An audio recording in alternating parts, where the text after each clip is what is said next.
If you play basketball and you want to get stronger for any reason, whether that's you want to get bigger so that way you can bully people, or you want to be able to jump higher or run faster, but you're not really sure what to do for your strength training, I'm going to give you a plan right here that's going to help you get stronger. I'm going to talk about exercise selection. I'm going to talk about progressions.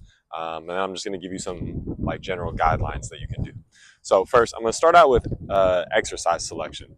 So exercise selection, we're going to just talk about some of the big main lifts or like foundational movement patterns that you can do. Now, as I'm going through this, I'm going to talk about full body lifts because in my opinion, full body lifting is the best for athletes, for basketball players in particular, because it's the most flexible with your schedule. Like whether you're in season or out of season, sometimes things come up with your schedule, whether that's practices or games or additional training or something like that.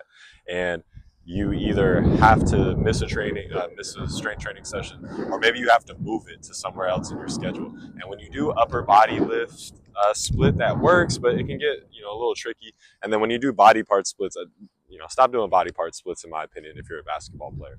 So full body splits are the best in my opinion because of how flexible they are with schedules, and they're also really time efficient.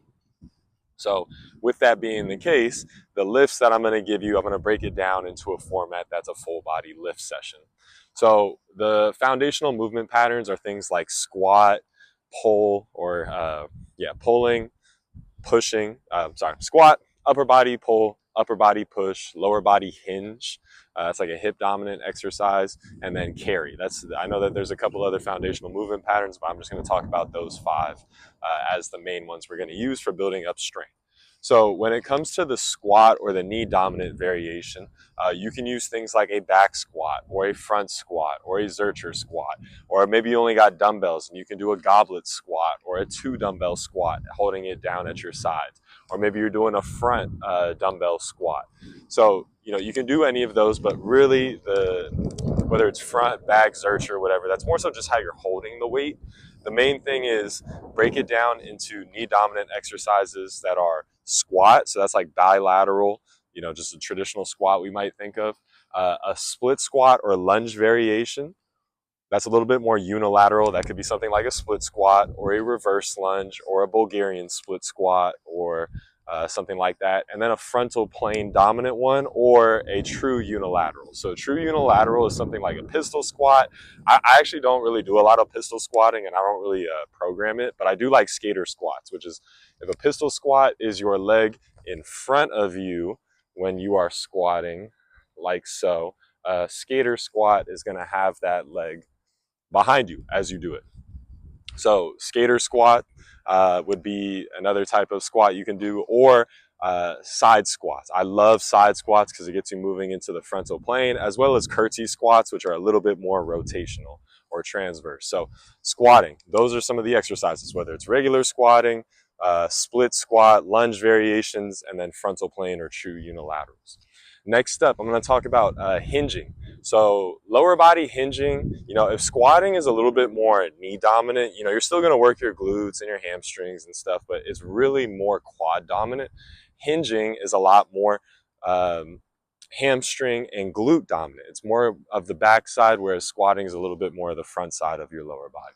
So main exercises I love to use here are things like Romanian deadlifts variations and hip thrust variations. So the Romanian deadlift variations could be things like regular Romanian deadlift. It could be a single leg Romanian deadlift. It could be a kickstand one or a split version or a rear foot elevated RDL. So any of those options I think are good when it comes to exercise selection for hinging.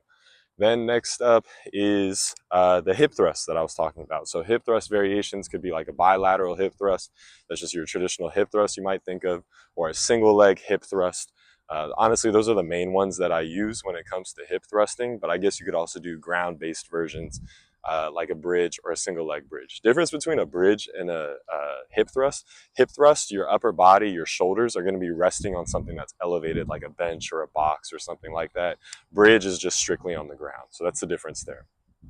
Next exercise, upper body pull. That's going to be things like rows, and you can do seated rows, bent rows, unilateral rows, like one arm pulling, or a hand supported row, or something like that. It's any type of rowing or horizontal pulling.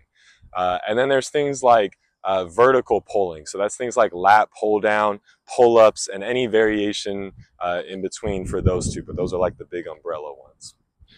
Finally, or not finally, number 4, we have upper body pushing. So again, horizontal upper body pushing is going to be something like push-ups or a bench press or a standing cable press or something like that. And then upper body vertical pushing is going to be things like shoulder press variations, or maybe it's a cable. Yeah, basically any type of shoulder press or push press type of variation. Those are going to be your upper body pushes. And then finally is carries. So carries could be things like a farmer carry where you're holding 2 dumbbells, 1 on each side, or maybe you're doing a single arm farmer carry, which is what it sounds like, holding a dumbbell on each side, or maybe you're doing a barbell on your back and then you're walking with that. That could be another carry variation. It's really up to your creativity when it comes to these carries. But those are the 5 main categories that I think you should program around when it comes to your strength training, which again, the whole point of strength training is, I guess, threefold. It's number 1, at the end of the day, it's all about force and force production. So the ultimate goal is to produce power, which is the most amount of force in as little time as possible. That is power. Next up would be like max strength. That should be your next goal, which is increasing maximal force production capacity. Because the more force you can produce, that's going to impact your power, because it's going to basically increase your threshold. And then number 3 would be hypertrophy, and that's going to be increasing your size, or the size of muscle fibers, so that way you can then produce more maximal force, which then would increase your ability to produce power. So with those being the case, and those are our main goals when it comes to strength training, is it's all about force production. Those main movement patterns of squat, hinge, push, and pull, and then carry, those are the best basically like pillars or templates that we can use when it comes to our strength training. Next up, I'm going to briefly talk about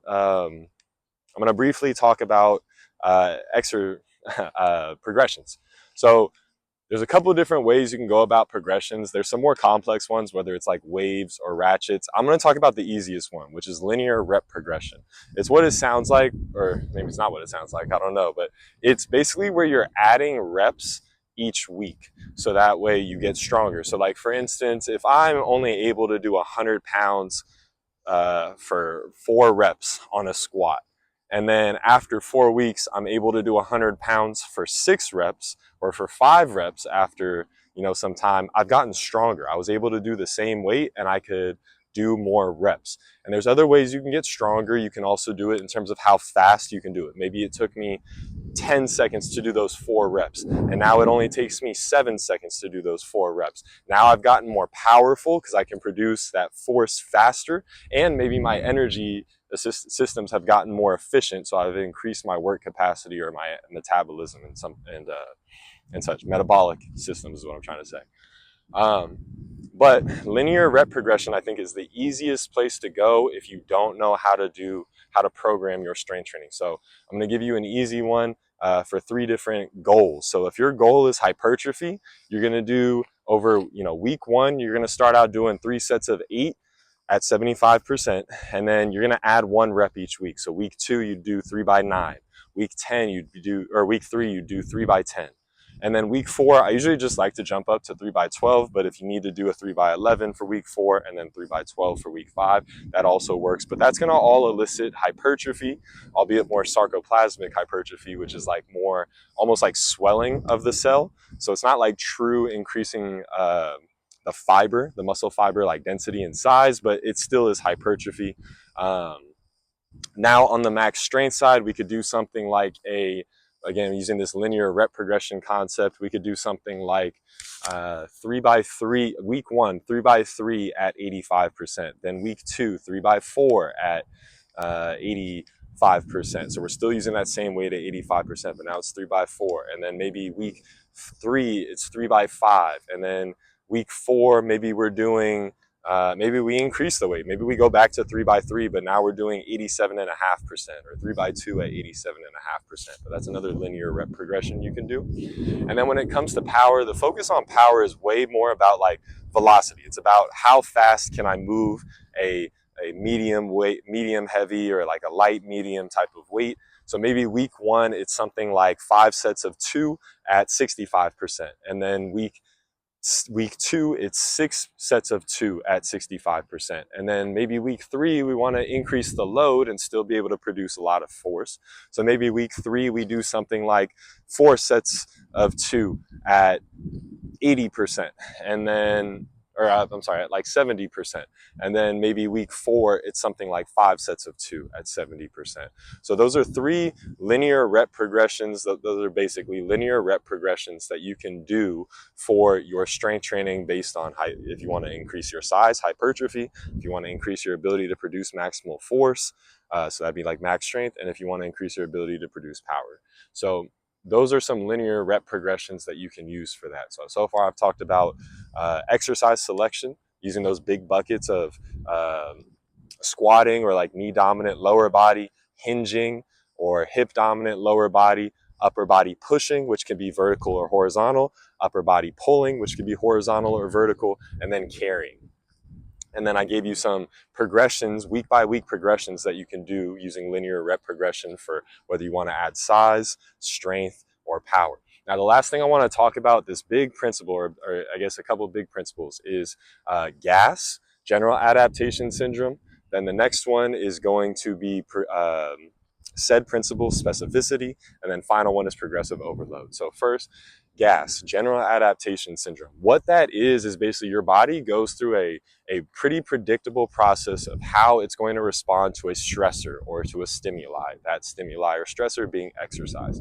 So first, you're going to have the initial stage, the alarm stage. That's where your body is going to respond and be like, yo, I am super sore. You're going to probably feel some fatigue. It's basically just trying to slow you down as it's adapting to the stimuli. Then stage number 2 is the I think it's called resistance, but it's basically like adaptation. So that's where your body starts to adapt to the stimuli that you gave it. It wasn't used to it. It was harder than what it was doing before. And now it's adapting to meet the demands of that stimuli. And then stage 3 would be exhaustion. So if you don't give your body adequate time to recover and rest, so that way it can adapt, then it's going to just force you to rest by going into this exhaustion stage where you're basically like overtrained. Like you are going to feel like chronically tired. Maybe you get sick, you have a higher injury risk.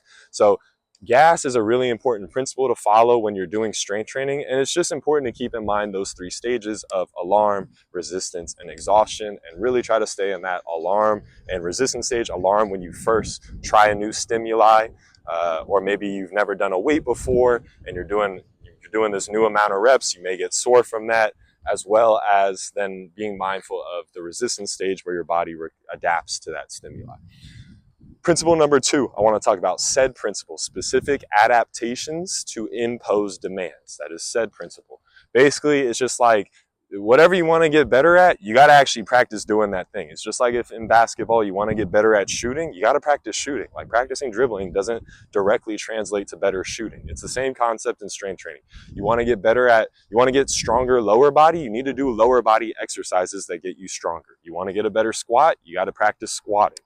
And of course, you can get some indirect benefits. The more weight I can do on a bench press is somewhat going to help me get stronger indirectly on squat, but not really. It's not going to translate that directly to it. So you got to keep in mind SAID principle, and by doing these exercises I just gave you before, that is going to help you get stronger really throughout your whole body, on the front side, the back side, in both the upper and the lower body, and your torso with carrying.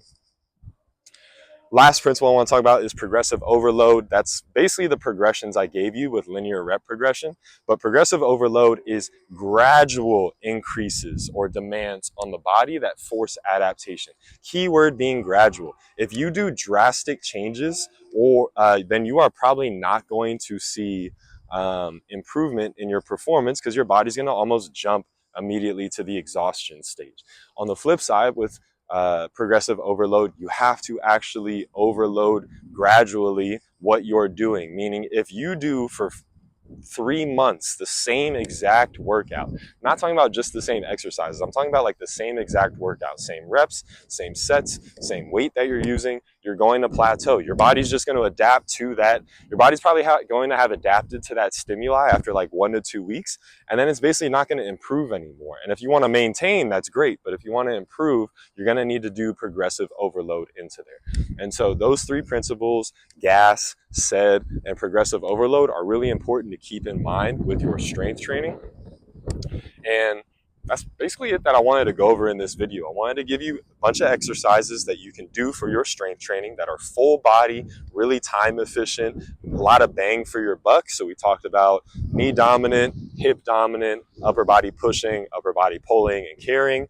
Then I wanted to give you some week by week progressions that you can do based on your goal if you wanted to add size, strength, or power. And so I gave you some 4-week progressions there. And then I wanted to talk about some really key principles you need to keep in mind when you strength train. We talked about gas, SED, and progressive overload. So I hope by watching this video, you now know how to make your own, basic strength training program for basketball. And if you're not sure, if you need help, just hit me with a comment, drop something in the comments here, or shoot me a DM on Instagram, or hit me on Threads. Those are probably some of the easier ways to get in contact with me. But if you got questions, comments, or concerns, tap in. I'd love to connect with you. If you liked this video, please like it and also subscribe. It helps me. It's encouraging for me. It helps other people find it. And if you're looking for some programs, I got some pre-made programs. So if you're like, dude, appreciate you making this video, but I don't want to have to take the time to make this, then just cop one of my programs. I'll link it in the description. I've got 2 right now, and I've got more in the making. So I'll be sure to check in on those. But like I said, I hope that this video was helpful for you. That's the main thing. I want stuff that's going to actually help you, so that way you can get better, and so you can get faster, stronger, springier, and more durable. And right now we talked about the strength training. So that's it for today. Hope you have a great one. Love y'all. Peace.